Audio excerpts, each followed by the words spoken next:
Pantas saja Bandung dijuluki sebagai kota kembang atau kota bunga. Layaknya sebuah bunga terlahir dari tumbuhan yang istimewa. Tumbuh memberikan warna, hadir menebar harum dan bahagia. Di ujung perbatasan kota Bandung, tepatnya daerah Mekarjati RT 01 RW 05, Kelurahan Pasir Biru, Kecamatan Cibiru, terdapat bunga-bunga harapan bangsa dan agama yang tumbuh dari keikhlasan hati sang pengabdi. Sebuah pengajian yang mewadahi semangat mengaji dan mengabdi para santri untuk mencari ridho ilahi. Pengajian Masjid Al-Ikhlas cerdas, mulia dan barakah ini merupakan sebuah kegiatan belajar mengajar yang berdiri berdasarkan asas kekeluargaan dan kemandirian. Tidak terikat dengan kepentingan partai politik apapun dan tidak berafiliasi dengan kepentingan organisasi masyarakat apapun, sebagaimana termaktub dalam panduan organisasi pengajian Masjid Al-Ikhlas cerdas, mulia dan barakah.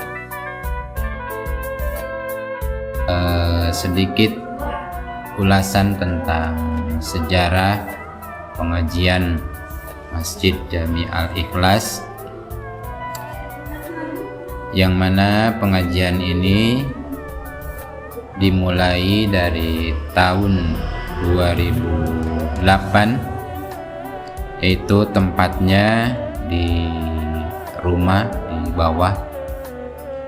Itu pertamanya pengajian itu cuman ada satu orang, itu dari tetangga sebelah.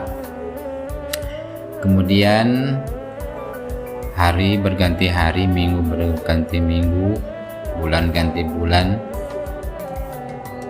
anak yang mengaji itu semakin bertambah.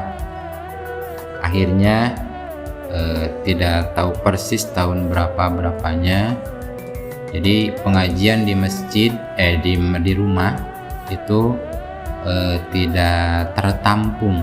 Akhirnya diputuskan untuk dipindahkan atau hijrah dari rumah ke masjid. Alhamdulillah sampai sekarang, detik ini tahun 2022 itu puncaknya pengajian Masjid Al-Ikhlas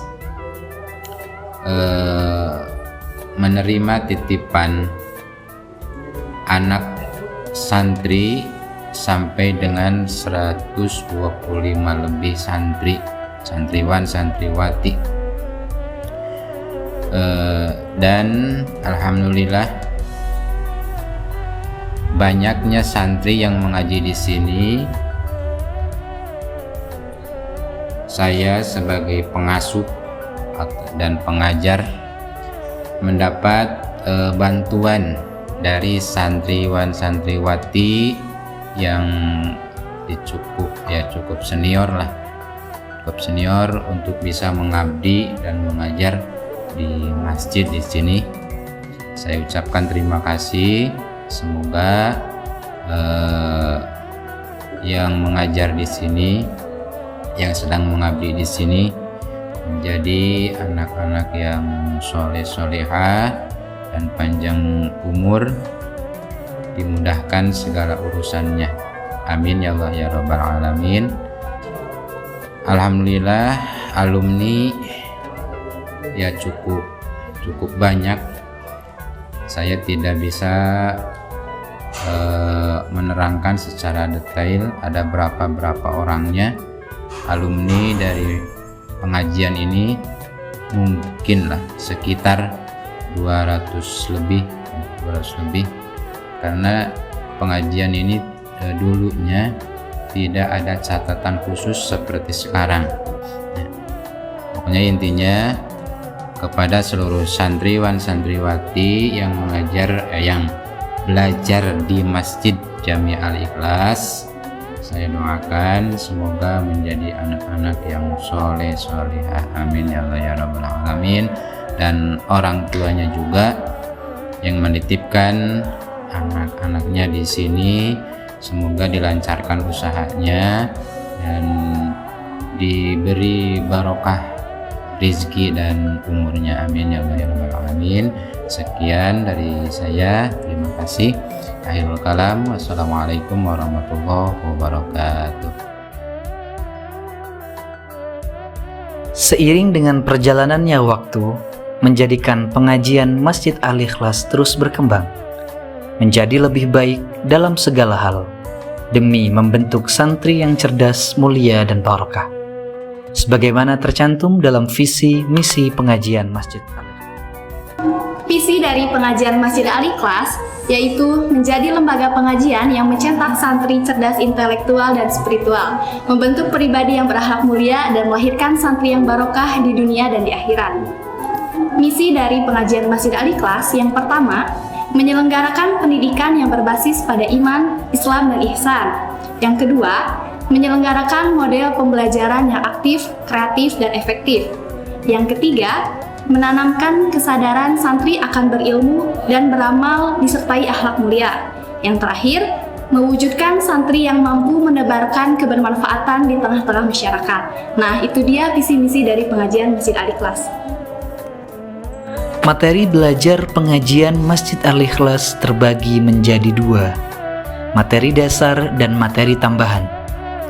Materi dasar yaitu berkaitan dengan furudul ainiyah, meliputi tauhid, fikih, akhlak, tahsinul Quran, dan tarikhun Nabi. Sedangkan materi tambahan bertujuan untuk menggali potensi para santri dalam pengembangan bahasa Arab, hafalan doa dan wirid, serta salawat. Selain itu, ekstrakurikuler yang terdapat di pengajian Masjid Al-Ikhlas yaitu seni Islam marawis dan hadrah, tahfizul Quran, dan syiar dakwah. Di Masjid Al-Ikhlas, kita tidak hanya diajarkan untuk meningkatkan kesadaran dalam belajar, namun kita juga diajarkan untuk mengamalkan ilmu yang telah kita dapatkan. Sehingga ketika kita sudah mencapai tingkat yang paling tinggi yaitu kelas ulya, maka kita harus mengamalkan ilmu kita kepada kelas-kelas yang di bawah kita. Seperti itu. Intinya, santri itu belajar dan mengajar. Santri itu mengaji dan mengabdi. Bandung is not just a city, it is a home, it is a story, and it is a history.